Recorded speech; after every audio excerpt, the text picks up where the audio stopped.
One question about a birthday bouquet changed everything I thought I knew about my family, and if I had ignored it that day, I might have never discovered the truth. Before I begin, I should tell you something. This story wasn't originally mine. It was told to me by one of my closest friends. For a long time, she never spoke about it. Not because she forgot, but because every time she tried, someone in her family would change the subject or leave the room. Last month, I turned 21. It was supposed to be an ordinary birthday, the kind where family calls, friends send messages, and someone inevitably buys the wrong cake. Nothing unusual, at least. That's what I expected. At exactly 9 o'clock that morning, the doorbell rang. I looked at the clock, 9 sharp, exactly the same time. It had rung every year for as long as I could remember. Before I even opened the door, I already knew what would be waiting outside. A bouquet, fresh flowers, beautifully arranged, always different flowers, always the same wrapping, always delivered at exactly 9 in the morning, no sender, no address, no birthday card, no note, nothing that explained where it came from. When I was little, I thought everyone received mysterious birthday flowers. When I turned 10, I asked my parents who sent them. They smiled, looked at each other, and simply said, "We don't know." When I became a teenager, I stopped believing that answer. How could nobody know?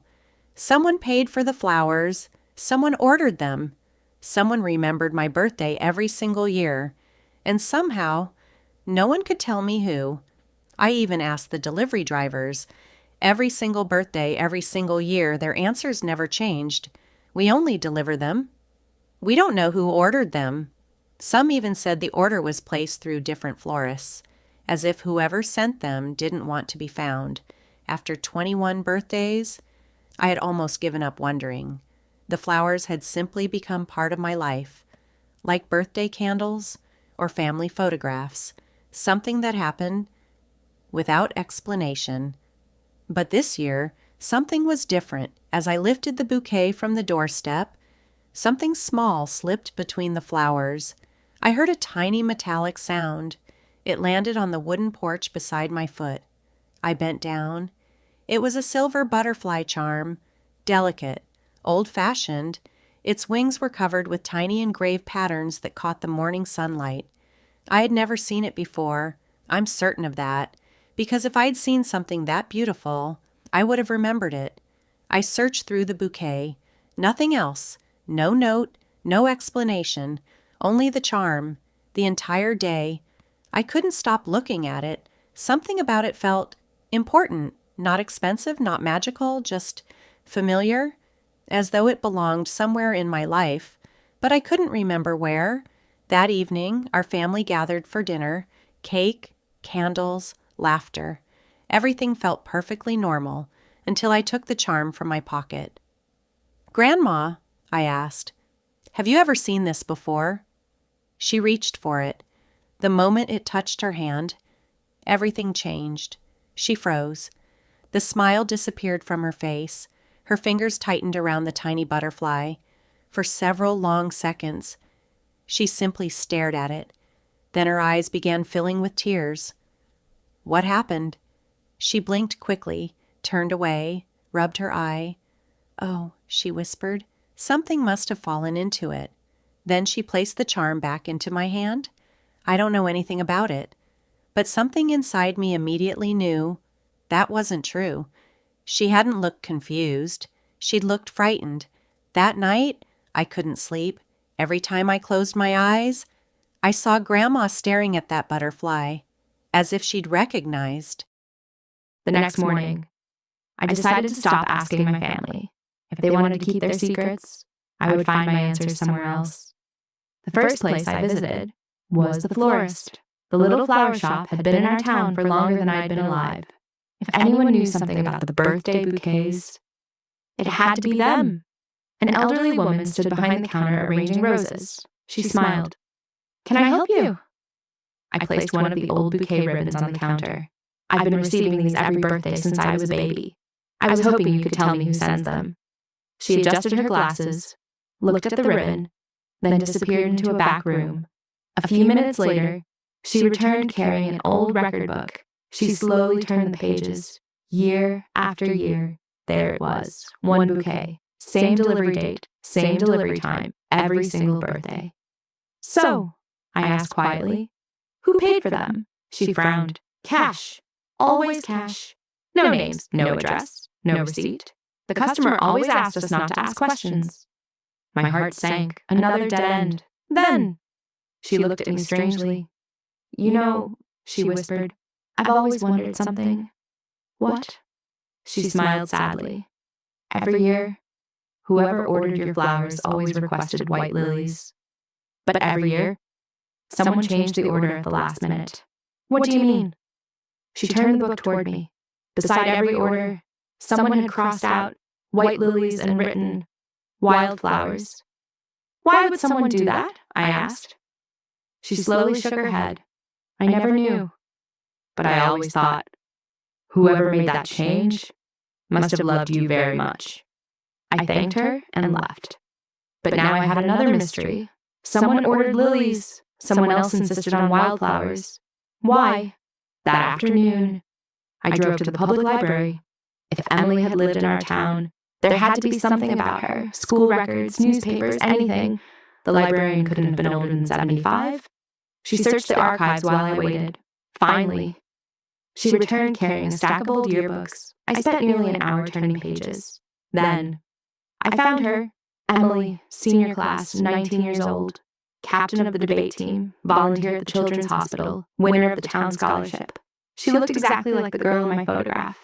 As I stared at the page, the librarian quietly walked beside me. She looked down. Oh, she whispered. I remember her. I immediately looked up. You knew Emily? She nodded. Everyone did. She was impossible not to notice.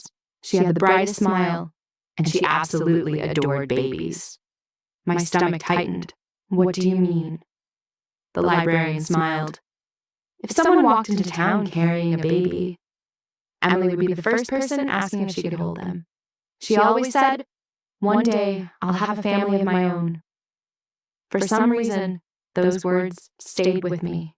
She loved babies so much that complete strangers remembered it decades later. Then the librarian asked something unexpected. Can I ask why you're looking for her? I hesitated. I'm not really sure. I found her photograph.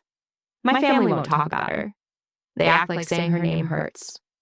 The librarian's expression changed. She became unusually quiet. After several seconds, she asked me a question. Your birthday.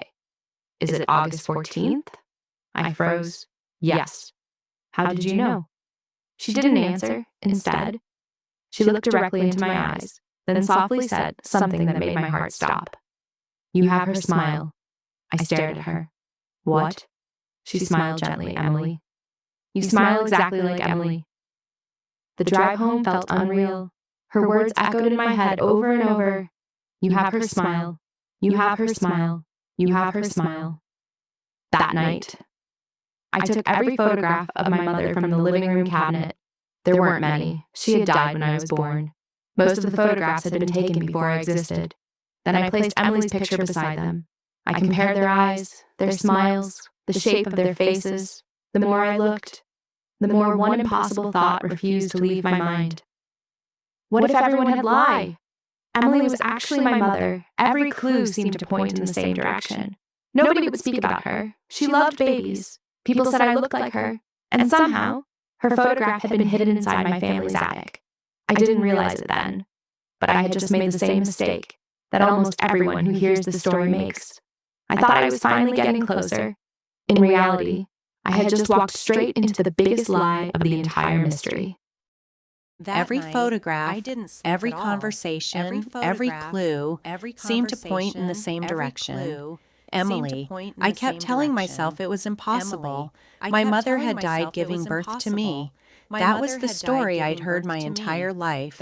Why would I suddenly believe something else? Because, for the first time, the pieces seemed to fit together. The next morning, I drove to the county records office